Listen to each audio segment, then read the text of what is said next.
লোকজন ঠিক কোন লেভেলের চাতাল হলে, চাতাল মানে মাতাল, তেমনই চাতাল মানে চায়ের নেশারি, কোন লেভেলের চাতাল হলে তবে এখন রাত 11টা বাজে, ওই যে ঘড়িতে। এখন আমরা চা নিয়ে বসেছি। এই যে অ্যাকচুয়ালি আজকে সন্ধ্যের চাটা মিস হয়ে গিয়েছিল, আমাদের একটু বেরোতে হয়েছিল, তো একটু দূরেই যেতে হয়েছিল। তো এই জাস্ট আমরা ফিরলাম, 5 মিনিট হয়েছে, মানে চাটা বানাতে যেটুকু টাইম লেগেছে সেইটুকু টাইম আগে আমরা বাড়ি ফিরেছি।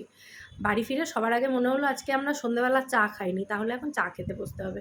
আমি একার জন্য হলে বানাতাম না, এই ভদ্রলোক বলছেন একটু চা। মাথা যন্ত্রণা করছে, বলছে প্লিজ একটু চা করো, একটু চা না খেলে হবে না। হ্যাঁ চাতালি তো। চাটা খেয়ে কি শান্তি, নিজের হাতে বানানো চা এর থেকে ভালো আর কিছু হয় না।